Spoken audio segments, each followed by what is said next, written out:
Assalamualaikum warahmatullahi wabarakatuh. Waalaikumsalam warahmatullahi wabarakatuh. Waalaikumsalam warahmatullahi wabarakatuh. Bismillahirrahmanirrahim. Alhamdulillah, salatu wassalamu ala rasulillah wa ala alihi wa sahbihi wa mawalah ma ba'du.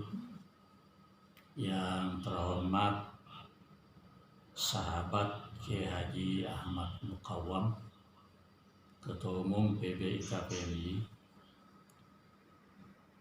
sahabat Kiai Haji Ali Maskur Musa, Ketua PP ISNU, sahabat Usman Yakub, Ketua Umum PW IKPMI Sokaltim, sahabat Dr. Ilyasin, Rektor YAIN Samarinda, dan para sahabat sekalian yang saya hormati. Saya diminta untuk memberi tausiah, itu rasanya sangat berat. Karena yang mau ditausiahi adalah para kiai dan calon para kiai. Karena itu mungkin saya hanya ingin berbincang-bincang, tidak berbentuk tausiah, tetapi mungkin pandangan-pandangan keagamaan. Alhamdulillah, kita merasa sangat bersyukur bahwa doa kita dikabulkan Tuhan. Banyak di antara kita berdoa, Allahumma barik lana bi Rajab wa Sya'ban wa balighna Ramadan. Itu sudah dikabulkan oleh Allah Subhanahu wa taala. Ini anugerah yang besar yang kita jalani dan kita sudah masuk ke dalam bulan Ramadan. Walaupun Ramadan pada tahun ini ya suasananya sangat berbeda. Banyak di antara masyarakat kita yang muslim merasa agak tertekan karena ada pengaturan-pengaturan yang harus dijalani oleh mereka dalam rangka melaksanakan ibadah Ramadan. Tetapi itu tidak berarti nilai Ramadan itu berkurang. Mungkin yang penting dalam hal ini adalah bagaimana ke depan kita memelihara pesan-pesan moral yang ada di dalam Ramadan itu. Pesan moral itu saya kira sangat banyak. Tapi yang penting adalah misalnya menjaga tutur kata yang bagus dalam interaksi sosial. Sebab sangat rugi kalau selama Ramadan Allah yang menjadi saksi melihat bibir kita, lisan kita itu bergetar dengan zikir, dengan doa.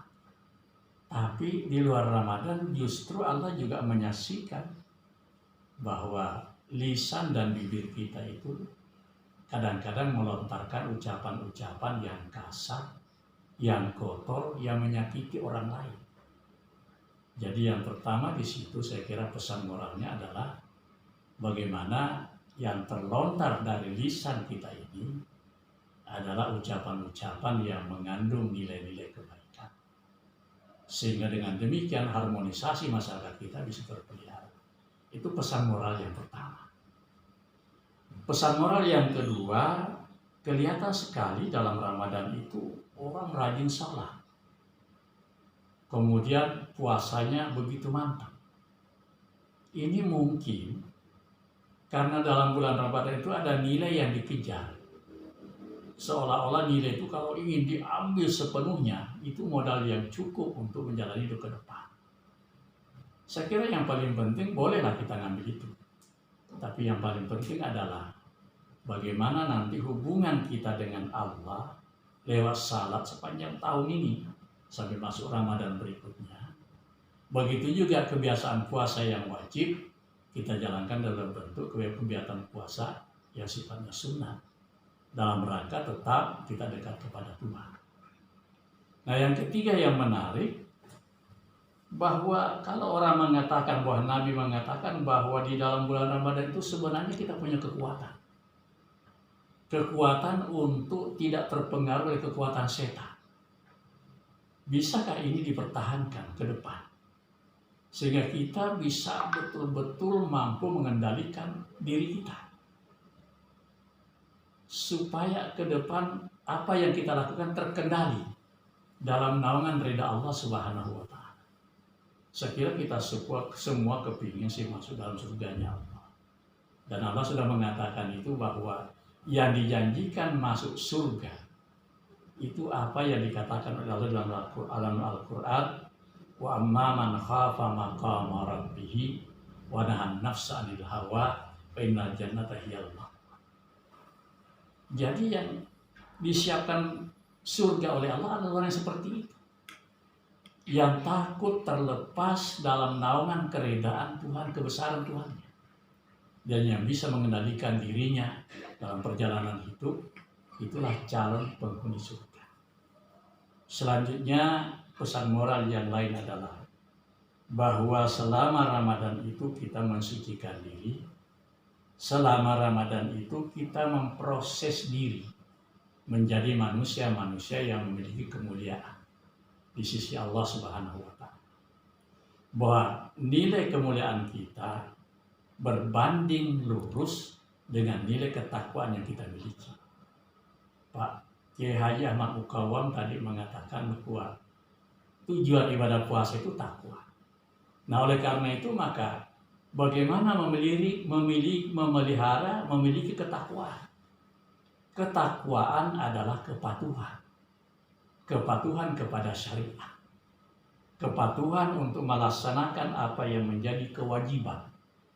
Baik kewajiban yang bersifat keras, tinggi dari Allah, maupun yang sifat anjuran. Juga kepatuhan untuk menjaga diri kita tidak disentuh oleh hal-hal yang sebenarnya tidak diridai oleh Allah Subhanahu wa Ta'ala. Jadi ini yang mungkin yang bisa kita pelihara ke depan. Ketakwaan ini tentu juga sejalan dengan keluasan dari ajaran Islam. Ketakwaan itu adalah melaksanakan semua syariat Allah dalam berbagai aspek. Karena itu COVID-19 ini sebenarnya menyadarkan kita, menyadarkan masyarakat Islam bahwa ajaran Islam itu sifatnya sangat luas. Ada yang dikenal dengan maqasidus syariah. Maksud Allah menurunkan syariat itu. Dan itu sangat banyak, jumlahnya sampai 5. Yang pertama yang memang disadari penuh dan itu yang dilaksanakan oleh masyarakat, yaitu memelihara agama, keyakinan dan ritual. Seolah-olah sebagian masyarakat menganggap bahwa ajaran Islam yang harus dipelihara adalah yang ini. Padahal masih ada hal-hal yang lain. Misalnya yang paling menonjol pada saat sekarang ini adalah hifzun nafsi, memelihara jiwa. Rasulullah kan memberi contoh yang cukup menarik. Dan kita pakai sekarang ini di Indonesia dan di semua negara dalam istilah yang lain. Rasulullah mengatakan, jika di suatu daerah menyebar wabah dan kamu ada di dalamnya, jangan keluar dari daerah itu. Dan jika kamu berada di luar daerah itu, jangan masuk ke daerah sana. Ini kan kita pakai dengan istilah lockdown. Jadi, dari Nabi sudah ada. Kita sekarang menerapkan apa yang dikatakan oleh Nabi. Dan ini bagian daripada pemeliharaan jiwa. Oleh karena itu, alhamdulillah bahwa masyarakat mungkin bisa menyadari walaupun kita melihat di lapangan, masyarakat itu kadang-kadang reaktif terhadap kebijakan-kebijakan protokol kesehatan. Karena dia mengukurnya dari sisi yang lain. Dia mengukur hifzun nafsi dengan ukuran hifzuddin.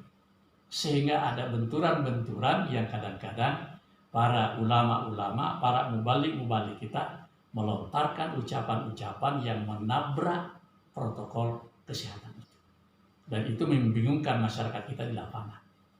Ini yang kedua. Kemudian yang kita lihat ada yang namanya memelihara harta. sebenarnya ini dilaksanakan melewati rukun Islam. Pada dasarnya kita ini diajarkan supaya apapun yang kita miliki itu prosesnya halal dan jenisnya halal. Dan kalau itu sudah dimiliki dalam kehalalan, mungkin masih terselip ada hak orang lain. Kita diwajibkan mengeluarkannya lewat zakat. Nah, kalau sudah bersih seperti ini, yang dimaksud dengan memelihara harta itu adalah harta itu terpelihara dari hal-hal yang tidak halal. Lalu ini menjadi modal yang sangat besar untuk berperan aktif di tengah-tengah masyarakat melalui kegiatan-kegiatan ibadah sosial.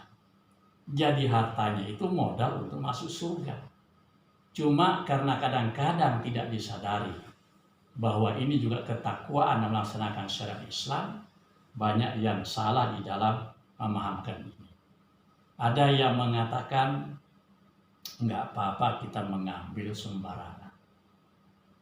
Nanti kalau kita keluarkan zakatnya itu sudah selesai masalahnya. Ini kan kontradiktif. Ada yang mengatakan nggak apa-apa banyak berbuat dosa. Nanti kalau kita ibadah haji kan selesai semuanya. Karena adanya hadis-hadis yang mereka memahaminya secara tidak tepat. Ini persoalan. Kemudian selanjutnya ada yang dikatakan dengan memelihara nasab keturunan. Itu mudah-mudahan lembaga-lembaga perkawinan bisa menjadi harmonis. Karena pada dasarnya kita tidak dibenarkan mengizinkan adanya satu proses kelahiran manusia di luar koridor yang ditentukan oleh Allah Subhanahu wa Ta'ala, yaitu lembaga perkawinan. Begitu juga misalnya dengan memelihara nilai-nilai kemanusiaan. Nah, ini pesan-pesan Ramadan melalui ketakwaan. Jadi area aplikasi ketakwaan itu sangat luas, yang oleh masyarakat kita kadang-kadang hanya dipahami dalam bentuk keyakinan dan ritual. Hal-hal yang bersifat keduniaan seolah bukan ajaran. Padahal disitulah yang paling banyak tantangan-tantangan untuk menerapkan ketakwaan. Nah, para keluarga besar alumni, para sahabat sekalian, tantangan kita pada saat sekarang ini dalam rangka mengkondisikan masyarakat kita untuk berperan secara aktif dengan sukarela, dengan kesadaran yang penuh, membantu tugas-tugas pemerintah dalam rangka memutuskan mata rantai COVID-19 ini. Dengan menerapkan nilai-nilai ketakwaan yang tinggi kepada Allah Subhanahu wa Ta'ala.